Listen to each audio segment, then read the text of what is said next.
নবীজি কেমন করি বলো তোমায় দেখি, আছো তুমি ওই মদিনায়, আছো তুমি ওই মদিনায়, সঙ্গে নিয়ে দুই প্রেমিক সাথী, কেমন করি বলো তোমায় দেখি। মারহাবা বলেন না।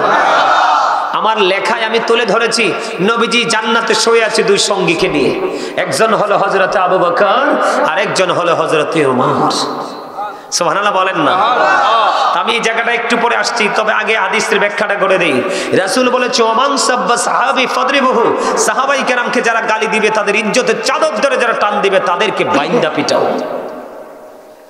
এখন নবীর শানে নবীকে অপমান করে কথা বললে আমরা কই স্লিপ অফ টাং, ঠিক না? এটাকে আমরা ছোট্ট একটা নাথিং বলে উড়িয়ে দিই, কিন্তু সে তো সিরিয়াসলি নবীজিকে বেজ্জতি করছে। কিন্তু আসলে কি নবীজিকে বেজ্জতি কোনো মানুষ করতে পারে? নবীজির ইজ্জত দিয়েছে কে? আরো জোরে। নবীজিকে ভালোবাসার কম্পিটিশন কেমন ভাবে করতেন সাহাবাই কেরাম? আমার দিকে তাকান। আমি আজকে বিভিন্ন ভাবে আলোচনা করব। নবীজিকে কিভাবে ভালোবাসতেন, সে ভালোবাসার ট্রেনিংটা তাদের মধ্যে কেমন ছিল।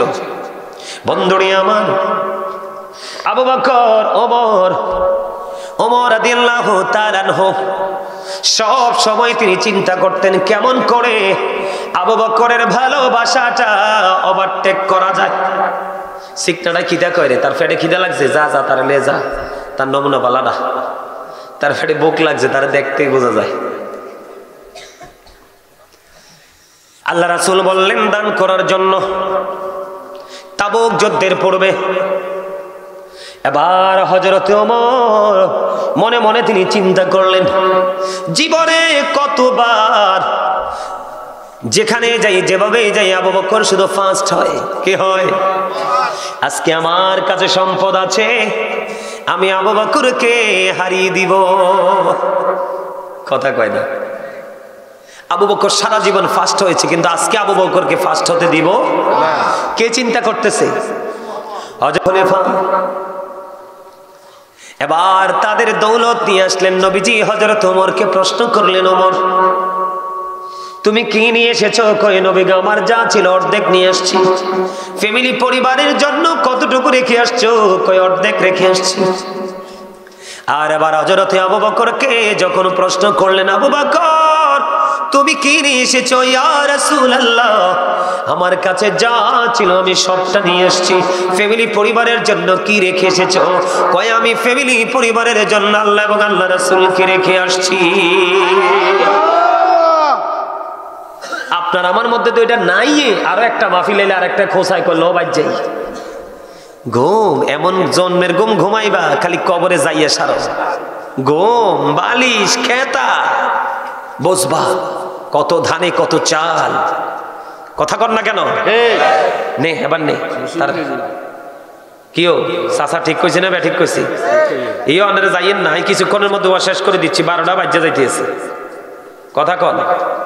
আই আসলে সুস্থ না, আর চেহারাটা দেখেন না, আগে যে তারা দেখছেন জানুয়ারির 5 তারিখ থেকে অসুস্থ। এরে মোবাইল নিবি? আমার চেহারা আজকে আমি আসতাম না, শরীর খুবই ক্লান্ত। মানে আমি যদি না আই নুরু ভাইও কইবে আর ভাইয়া আরে বেজ্জতি করছে। আর আপনারা গ্রামের মানুষে কইবেন, কবে নুরুর লগে এত মহাব্বত, নুরুর লগে কেমনে হুজুরে ইচ্ছা কাজ করছে, ঠিক না? আরে নুরুর লগের প্রেমের ব্রেকআপ হয়ে গেছে। নুরুরে ভালো কথা কে কইতো না? এই যুগের মানুষ ভালো কথা বলতে জানে না, ঠিক কিনা বলেন? 1000-এর মধ্যে 2 জন পাবেন ভালো কমেন্টস করেছে, আর সবগুলো দেখবেন নষ্ট কমেন্টস। আসলে মানুষটার কাছে আসলেই কি সমস্যা সেটা জানতেই চাই। কথা বলেন না কেন? আমি প্রেমের একটা হাদিস আপনাদেরকে শোনালাম। এবার হযরত ওমর এবার মনে মনে বলে, হায় রে আল্লাহ, জীবনে কোনোদিন প্রেমের দিক দিয়ে আবু বকরকে হারাতে পারলাম না, আজকেও পারলাম না।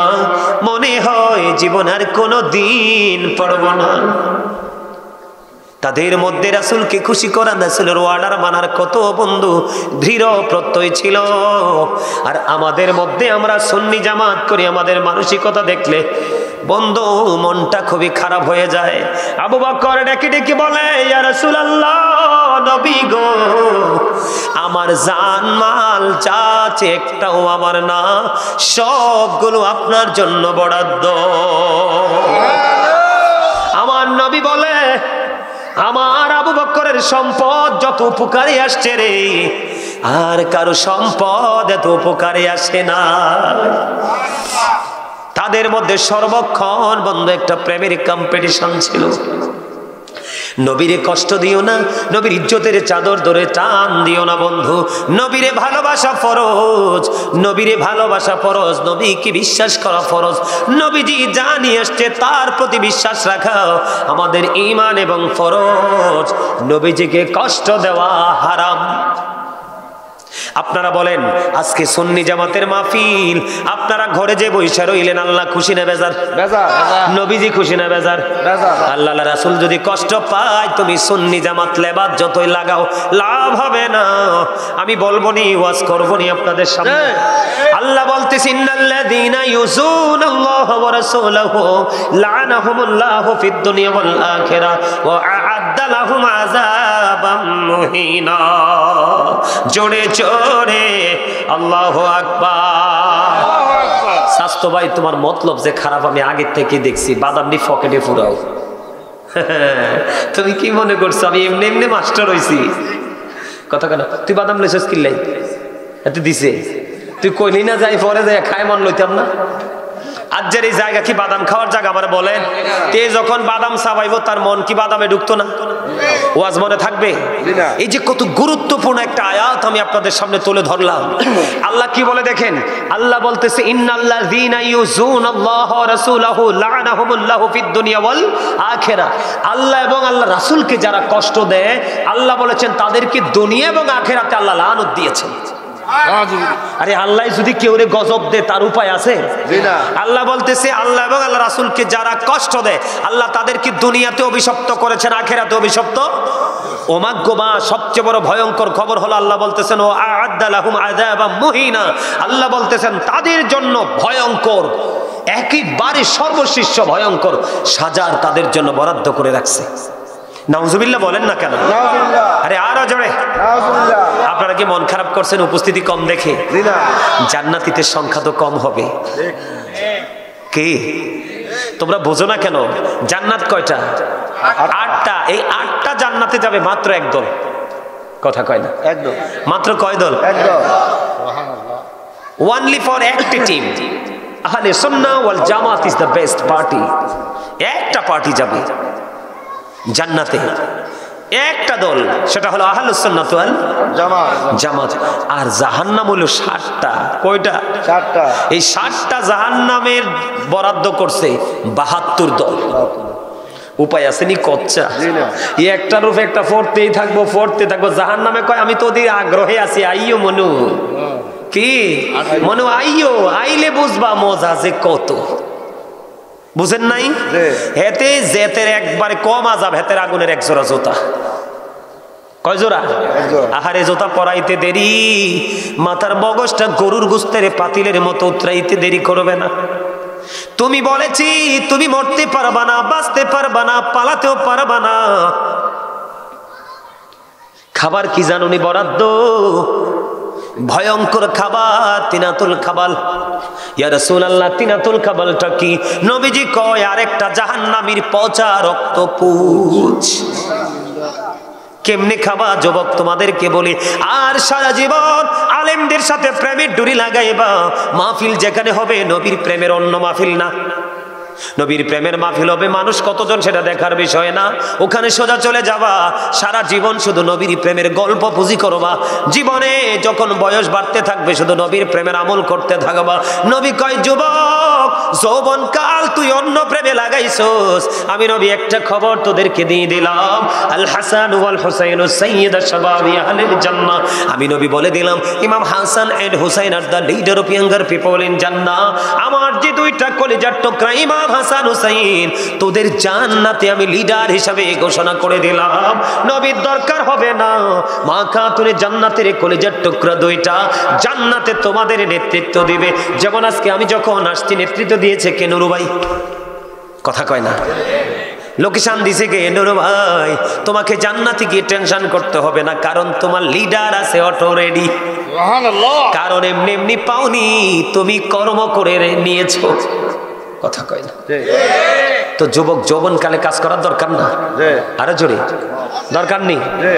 আল্লাহ বলে নবীরে কষ্ট দিও না, নবীরে কষ্ট দিলে আল্লাহ কষ্ট পায়, আর আল্লাহ যদি কষ্ট পায় তার দুনিয়া এবং আখিরাত উভয় জাহান ধ্বংস হয়ে গেল। আল্লাহ বলেছেন ভয়ঙ্কর মর্মন্তুর সাজা তার জন্য বরাদ্দ। এবার বোঝে নাও আমার নবীর মর্যাদা কত। একটা হাদিস শরীফ শোনাইতাম নি? শুনবেন নি আপনারা? নবীর সাথে বেয়াদবি করার কারণে কি ভয়ঙ্কর পরিস্থিতি হয়েছে বলবো নি? আপনারা শুনতে সবাই রাজি? নবীকে কষ্ট দিতেন কেমন করে? যেই ব্যক্তিটা নবীর ইজ্জতের চাদর ধরে টান দিত। আমাদের দেশে আছে না একজন নবীরে বড় ভাই কইলে আরেক তিনজনে সাপোর্ট দেয়। নবী কি কারো বড় ভাই? নবী চ্যালেঞ্জ করতেছে আজ থেকে 1450 বছর আগে, ক্বালা আইয়ুকুম মিসলি, তোমরা কে আছো আমার মতো? কেউ তো নাই, কেউ তো আজও পর্যন্ত হাত তোলে নাই। তাহলে নবী কি বড় ভাই ভোলা বা নবীকে আমাদের মতো বলেন কি যুক্তিযুক্ত? কথা বলেন না, এটা কি যুক্তিসঙ্গত? তোমরা ইয়াং ছেলেরা বলো, তুমি আমি হাজার চেষ্টা করলে একটা আসমান পাড়ি দিতে পারবো? নবীজি এক রাত্রে এশারের পরে কত কিছু করলো, আবার এই রাত্রে ফজরের আগে পৃথিবীতেও চলে আসলো। আরে এই জায়গাটা চিন্তা করলে তো মাথা পুরো কি হয়ে যায়। মেরাজের রাত, ঠিক না? বন্ধুরে আমার, যেই লোকটা নবী বেয়াদবি করত, যারা তাকে সমর্থন দিত, তাতে সাপোর্ট দিত, উৎসাহ দিত, তার নাম হলো আবু রাফে নামক ইহুদি। তে হিজাজে বসবাস করত। আল্লাহ রাসূল একটা টিম পাঠালেন যে আবু রাফে নামক ইহুদিকে কে রে পারবে হত্যা করতে। আপনারা তো জানেন নবীজি শুধু কি বন্ধু ওয়াজ বুঝে নিতে হবে, সারা জীবন আপনি আলোচনা শুনতে শুনতে দেখবেন নেগেটিভ পজিটিভ সব আপনার ব্রেইনে অটো এসে যাবে। একতরফা কথায় কখনোই কোনো কিছু বোঝা যায় না। তার নাম হলো আবু রাফে নামে ইহুদি। নবীজি বললেন কে রে আছো, তাকে হত্যা করতে পারবা? এবার বন্ধু নবীজি হিজাজে পাঠিয়ে দিলেন একটা টিম। এই টিমের দলনেতা হলো আব্দুল্লাহ ইবনে আতিক। তিনি বললেন, আমি হাদিস শরীফের মধ্যে এসেছি, তিনি বললেন আমি চলতে চাকতাম, চলতে থাকলাম, চলতে চলতে চলতে চলতে হিজাজে যখন গেলাম, সূর্য তার আপন গন্তব্যে চলে গেল। রাত্রি ডানা মেলে দিল, পৃথিবী অন্ধকার হয়ে গেল, কিন্তু আমি তো আমার টার্গেট মিস করতে পারবো না, কারণ তাকে হত্যা করার অর্ডার করেছে আল্লাহর প্রিয় হাবিবুল্লাহ। কথা বলেন না কেন? আরো জোরে বলেন। বর্তমানে বাংলাদেশে প্রধানমন্ত্রী শেখ হাসিনা, উনি যদি বর্তমানে বাংলাদেশের সেনা প্রধানকে বলে ওই ব্যক্তিটাকে আজকে রাত্রের মধ্যে অ্যারেস্ট করতে হবে, দেখবেন অনেকগুলো টিম বের হবে, তাকে আজকে রাত্রের মধ্যে অ্যারেস্ট করে ফেলবে। এই সক্ষমতা আছে না নাই? রাষ্ট্রীয় পাওয়ার খাটালে পারবে কি পারবে না? এবার কি করলেন বন্ধু আব্দুল্লাহ ইবনে আতিক, যুবক তোমরা শোনো, তোমরা তো মনে করছো নবী না জানি কি। এবার চলে গেলেন। তিনি কি করলেন? তিনি আস্তে আস্তে করে খুঁজতে থাকলেন। খুঁজতে খুঁজতে আবু রাফে নামক ইহুদির সন্ধান পেয়ে গেল। যাওয়ার পরে দেখতে পাইলেন উনি ওনার দলটাকে একদিকে রাখলেন, একলা একলা গেলেন তরবারি হাতে নিয়ে। এবার আবু রাফে নামক ইহুদির ঘরের মধ্যে প্রবেশ করলো। যাইয়া দেখলেন তিনি কয়েকজন সদস্যর মধ্যে ঘুমিয়ে আছে, শুয়ে আছে। এবার তিনি ডাক দিলেন আবু রাফে নামক ইহুদি বলে। আবু রাফে ডাক দিয়ে উত্তর দিলেন, কে রে আমাকে ডাক দিল? তার মানে আব্দুল্লাহ ইবনে আতিকের উদ্দেশ্য হলো আবু রাফে নামে ডাক দিলে সে সাড়া দিবে। সাড়া যখন পাবো, আজকে তো তুই যাইতি পারতি না। আমি ওয়াজ করছি কি তারা সুবহানাল্লাহ কয়, মন তো ভাই চব্বির। আমি শিকর আলীরে কইছি আজকে তুই যাইতে তিনা তোর রেসে অবস্থা ভালো না, তোরে আই মাঝখানা নিব আইও মন। এবার কি করলেন?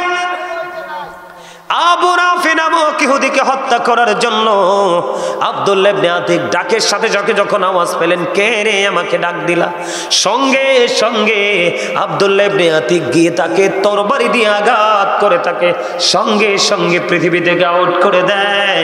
এই আউটের খবর নবীর কাছে জানিয়ে দেয়। সুবহানাল্লাহ, মজার খবর না? হ্যাঁ, তাহলে নবীর সাথে বেয়াদবি করা যাবে কোনোভাবে? যাবে? তোমরা তো এতক্ষণ বসেই রয়েছো, কিছুক্ষণের মধ্যে মাহফিল শেষ করে দিব, যাওয়ার দরকার কি? একটু দোয়া করে শেষ করে যাও, তাহলে কি হবে? পরিপূর্ণ হয়ে যাবে।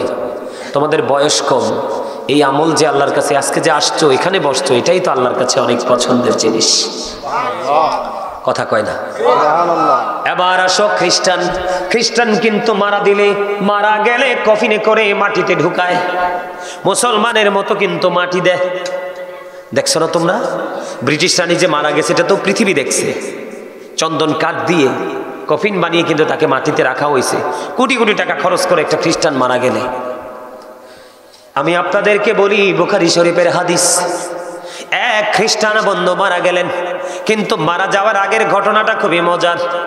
যখন তিনি খ্রিস্ট ধর্মে ছিলেন, তিনি পরে একটা সময়ে মুসলমান হলো। মুসলমান হয়ে যাওয়ার পরে তিনি সূরা বাকারা সূরা পড়লেন, সূরা বাকারা, সূরা আলে ইমরান তিনি তেলাওয়াত করলেন। বুঝে নেবেন, মুসলমান হলেন, সূরা বাকারা সূরা আলে ইমরান তিনি তেলাওয়াত করলেন। করতে করতে করতে করতে হঠাৎ করে বন্ধু ওনার একটা পদমর্যাদা হলো, তিনি রাসূলের ওহী লেখার দায়িত্ব পাইল। সুবহানাল্লাহ বলে না? যুবক ভাইদেরকে বলছি, তোমরা আমার কথাটা বোঝো নাই? মানে নবীজির কাছে তো গাইবে ভাবে ওহীটা আসতেন, যেটা পৃথিবীর কেউ দেখতো, কথা বলে না, কেউ জানতো না। তো ওহীটা যখন নবীজির কাছে আসতো, দেখো বেয়াদবিটা কতটুকু করলে আল্লাহ অসন্তুষ্ট হয়। যখন তিনি ওহী লিখতেন, ওহী লিখতে লিখতে লিখতে লিখতে হঠাৎ করে একটা সময় তার মধ্যে একটা শয়তানি ঢুকলো। সে আবার মুসলমান ধর্মটা ত্যাগ করলো। নাউজুবিল্লাহ বলেন না? মুসলমান ধর্মটা ত্যাগ করে সে ফিরে গেল। ফিরে যাওয়ার পরে আবার ঘুরতেছে আর বলতেছে, বুঝে নেবেন, সবার কাছে ঘুরে ঘুরে বলতেছে, নবী মুহাম্মদ ওইটুকু জানতো, আমি যেইটুকু লিখে দিতাম এর বেশি কিছুই জানতো না। জোরে জোরে বলেন না নাউজুবিল্লাহ। আমি যুবক ভাইদেরকে বলছি, তোমরা বলো, এই যে বললো নবীজিকে যে আমি যেইটুকু লিখে দিতাম শুধু সেইটুকুই জানতো, এর বেশি জানতো না। আমি যদি ওই বেয়াদবকে প্রশ্ন করি, নবীজি যতটুকু তুই লিখে দিতি অতটুকুই জানতো, এর বেশি জানতো না। একটু যদি আমরা চিন্তা করি, আগে তো নবীজি জেনেছে, তারপরে তো তুই লিখেছিস, তাহলে আগে কে জেনেছে, নবী না সে? আরো জোরে বলেন না? আগে নবীজি। এবারে কথা বলতেছে, নবীজির ইজ্জত সে নষ্ট করার চেষ্টা করতেছে। দেখতে দেখতে হঠাৎ করে খ্রিস্টান মারা গেল। হাদিস কিন্তু সিহাসিত্তার অন্যতম গ্রন্থ বুখারী শরীফে এসেছে। খ্রিস্টান যখন মারা গেল, এবার তাকে মাটিতে দাফন করা হলো। দাফন করার পরে তার আপন স্বজন পরের দিন, দিন রাত শেষ হয়ে গেল, তাকে দেখতে আসলো। দেখতে আসার পরে আবার চাইয়া দেখে, বন্ধু তার লাশটা মাটির বাইরে পড়ে আছে। আলহামদুলিল্লাহ। আমি ব্যক্তিগতভাবে খুশি হয়েছে, নবীর দুশমনের সাথে আল্লাহ কি করতেছে, অ্যাকশন শুরু করে দিয়েছে। এবার তার সঙ্গে খ্রিস্টানেরা, তার আপন স্বজনরা বলতেছে, এটা পৃথিবীর কোনো মানুষের কাজ নয়, নিশ্চয় এটা নবী মুহাম্মদের কাজ। নাউজুবিল্লাহ কর না? নবী মুহাম্মদ তোমারে নিয়ে টেনশন করে। আজকে মাটিটা আরো বেশি গভীর করে খনন করলো। খনন করে আজকে আবার লাশটা মাটিতে রেখে গেল। আজকে আবার লাশ মাটিতে রাখার পরে বন্ধু মালার যখন মাটিতে রাখলেন, দিন রাত পরে চলে গেল। পরের দিন এসে দেখে লাশটা আবার বন্ধু মাটির বাইরে পড়ে আছে। কই আহারে, এটা তো নবী মুহাম্মদের কাজ। 2 দিন চলে গেল। তৃতীয় দিন আরো বেশি গভীর করে কবরটাকে খনন করে লাশটা বন্ধু মাটির মধ্যে রেখে গেল। লাশটা মাটির মধ্যে রেখে গেলেন। তৃতীয় দিন আবার আইসা দেখে লাশটা মাটির বাইরে। এবার ওই খ্রিস্টানের আপন স্বজনরা বলে, না না, এটা পৃথিবীর কোনো মানুষের কাজ হতে পারে না।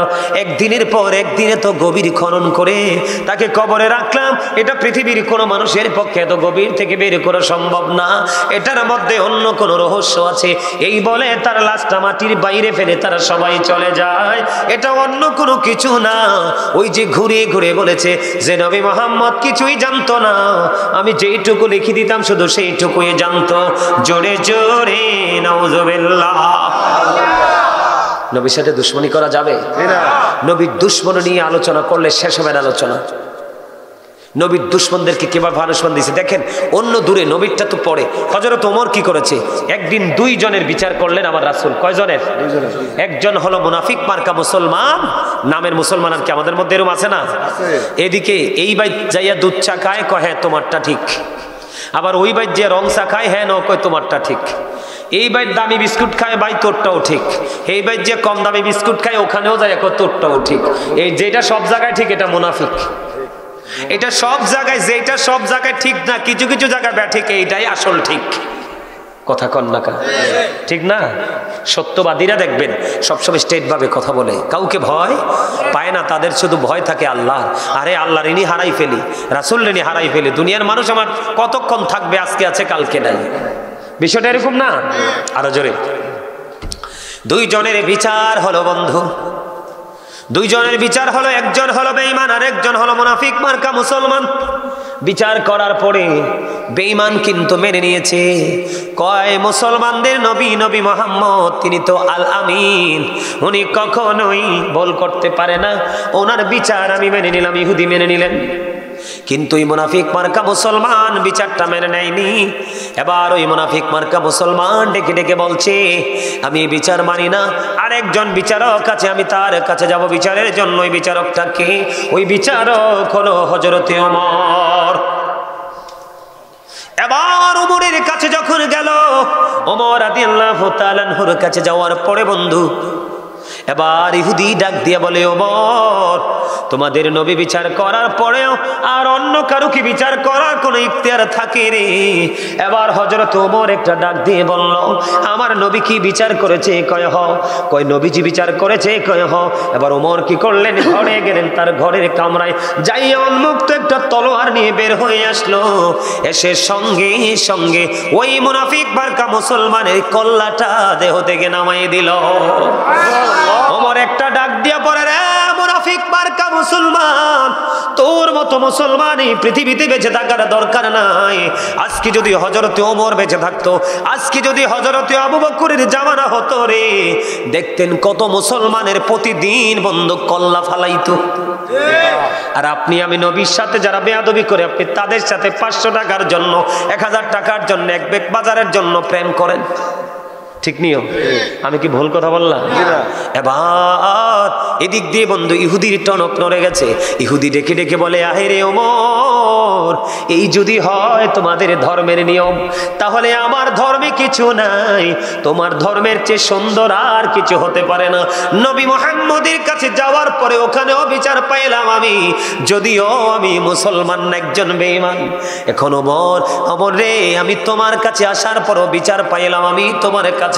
এখানে বোঝা যায়, এখানে দল মত নির্বিশেষে ইসলামের হুকুম কায়েম, তোমার ধর্মের চেয়ে সুন্দর আর কিছু হতে পারে না। ওমর জলদি করে নিয়ে চলো, আমি এখনই কালেমা পড়ে মুসলমান হয়ে যাব। বন্ধু সঙ্গে সঙ্গে নবীজির হাতে কালেমা পড়ে মুসলমান হয়ে যায়। বেঈমানেরা নবীর প্রেমে পড়ে ইমানদার, আর আপনি আমি মুসলমান হয়েও নামের মুসলমান, কাজের মুনাফিক হয়ে জাহান্নামে। নবীজি একবারে সরাসরি বলেছেন, হাদিস শরীফের মধ্যে এসেছে, ইমানদাররা আমি নবীকে ভালোবাসবে, মুনাফিকরা আমি নবীকে ভালো। আল্লাহ কয়, হাবিব আমি একটা খবর দেই। কি দেই? আল্লাহ খবরটা দিছে, ইন্নাল মুনাফিকিনা ফিদ দারকিল আসফালি মিনান নার। আমার আল্লাহ বলতেছেন, মুনাফিকরা জাহান্নামের একেবারে সর্বনিম্ন জায়গায় থাকবে। নাউজুবিল্লাহ বলেন না? এবার আপনাদের এই এলাকাতে পিতামাতার সাথে খারাপ ব্যবহার করে এরকম সন্তান আছে না নাই? আছে। কম না বেশি? বেশি। আহারে খাইছে, আবার সুন্নি জামাত, আব্বারে কান্দাইয়া আম্মারে কান্দাইয়া আবার সুন্নি জামাত। আরে বাবারে, কি হেসা কইছি না? আরে আব্বা আম্মা থাই দুনিয়ায়, কোরআন খুললে দিই, হ্যাঁ নো আব্বা আম্মার কথা। তা আব্বা আম্মার দাম কম না বেশি? আরো জোরে। একদিন এক লোক আইয়া নবীজিরে বলতেছি, ইয়া রাসূলুল্লাহ, নবী গো, আমার আব্বাই আমার টাকাগুলো নিজের মতো করে খরচ করে। আর রাসূল কয়, হেসানি? কয় হ। কি বুঝজানিও তোমরা যুবকদের জন্য ওয়াজ। কারণ কেউ কেউ আবার মনে করবো হুজুরে দেখুন বালাই করছিল, বাঁশ লইছে। ঠিক নি রে? স্বাস্থ্য ভাই দুইটা খুব দুষ্ট, শুধু হাসে, চিকনটা বেশি। এরকম 2-4টা যদি থাকে হাসি খুশি, তাইলে ওয়াজের মাঠ গরম থাকে। ঠিক না? কথাটা বুঝে নিবেন। হাদিস শরীফ আমি কয়েকটা হাদিস শরীফ বলবো, যারা বোঝার এমনি বুঝবেন। রাসূল গো, আমার আব্বা এসে আমার নিজের উপার্জিত টাকা আমার নিজের মতো খরচ করে। নবীজি ডাক দিয়ে বললেন, শুধু তোমার উপার্জিত টাকা না, তুমি নিজেও তোমার বাবার সম্পদ। তুমি নিজেও কি বাবার সম্পদ। আব্বা তোমারে যেমনে মন চাই এমনি কাজে লাগাতে পারবে, তুমি না করতে পারবা না। কথা কয় না? আরো জোরে।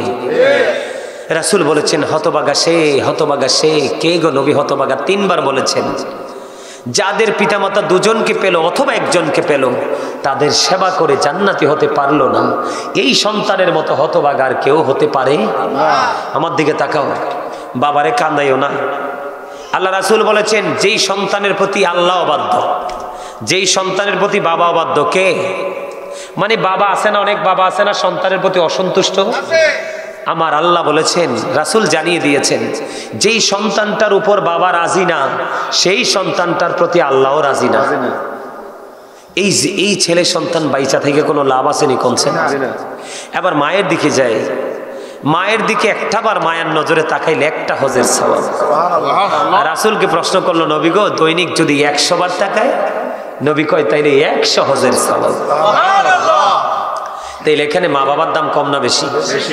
হাদিস শরীফের মধ্যে এসছে, রাসূলকে প্রশ্ন করা হলো, ইয়া রাসূলুল্লাহ, আমার কাছ থেকে পৃথিবীতে সবচেয়ে উত্তম আচরণ পাওয়ার মালিক কে বেশি, হক কার বেশি? রাসূল বললেন, কলা উম্মুকা, তোমার মা। আবার প্রশ্ন করলেন, কয়লা সুম্মা মান, তারপরে কি? রাসূল বললেন, কয়লা উম্মুকা, তোমার মা। আবার প্রশ্ন করলেন, কয়লা সুম্মা মান, তারপরে কি? রাসূল বললেন, কয়লা উম্মুকা। আবার প্রশ্ন করলো, কয়লা সুম্মা মান, তারপরে কি? রাসূল বললেন, কয়লা আবুকা, তোমার বাবা। 3 বার মায়ের কথা আসছে, একবার বাবার কথা আসছে। এই মা বাবাকে ভালোবাসা, সম্মান করা ফরজ, তাদেরকে কষ্ট দেওয়া হারাম। বাবা যদি কখনো, পৃথিবীতে এমন কোনো বাবা আমি দেখিনি সন্তানের জন্য যেটা কষ্ট হবে এটা তার সন্তানকে দিয়েছে তোরে। পৃথিবীতে এমন কঠোর বাবা নাই যে সন্তানের কষ্ট হবে এমন কিছু জিনিস সন্তানের কাঁধে চাপিয়ে দিয়েছে, এমন কোনো বাবা মা পৃথিবীতে নেই। আমার কথা কি বুঝেন আপনারা? মা বাবাকে যদি ভালোবাসতে পারেন তাইলে আমি মনে করব আপনি সুন্নি জামাত। এই বাবা মা আপনার কাছে কখনো প্রয়োজন হলে কাপড় চাইবে, আপনি দামি দিতে না পারেন, মাকে একটা কম দামি এনে দেন, দেখবেন মা কি খুশি হবে। বাবারে, আমি তো তোর কাছে কাপড় চাইনি, কাপড় কেন আনছো বাবা? এই 100 টাকা যদি 200 টাকা 500 টাকা থাকতো তাইলে তুমি 2 দিন বাজার করতে পারবা। মা এই কথাটা বলে না? আরো জোরে বলেন না, বলে কি বলে না? আরো জোরে। সম্মানিত উপস্থিতি, আমরা মা বাবাকে ভালোবাসবো, সামাজিকভাবে আমরা ঐক্যবদ্ধ হয়ে জীবনযাপন করব। মানুষ যখন মারা যাবে জানাজায় যাব, যখন পরিচিত অপরিচিত মুসলমানকে দেখব সঙ্গে সঙ্গে সালাম দিয়ে দিব। এই কাজগুলো আমাদের মধ্যে থাকতে হবে, এই আদর্শগুলো আমাদের মধ্যে থাকতে হবে, তাহলে আমরা আহলে সুন্নাত ওয়াল জামাতের অন্তর্ভুক্ত হতে পারবো। তাবারুক আছে? এই তো আমি কিন্তু বুঝ জানিছি মাহফিলের অবস্থা দেখে তাবারুক নাই, সব দিক কাঁচা সোনা। আল্লাহ সবাইকে কবুল করেন, আমিন। সুন্নিয়তের মাহফিল করবেন ঠিকই, তাবারুক করবেন না। 5 জন আসক, 5 জন নিয়ে আলোচনা হবে, 1 জন আসক, 1 জন নিয়ে আলোচনা হবে। আচ্ছা, আসছে আরেকটা কথা বলতে বলে গেছি আপনাদের সামনে। সেই কথাটা হলো, আল্লাহ রাসূল কিন্তু বলেছে শাবানু শাহরি, শাবান হলো আমার মাস, তার মানে শবে বরাত রাসূল বলতেছে আমার মাস। ও রজবু শাহরুল্লাহ, রজব হলো আল্লাহর মাস, তার মানে মেরাজের মাস হলো আল্লাহর মাস। একটা মাস শবে বরাত হলো রাসূলের, আর শবে মেরাজ হলো আল্লাহর। আর রাসূল বলতেছে রমাদানু শাহরু উম্মতি, রমজান মাস হলো আমার উম্মতের মাস।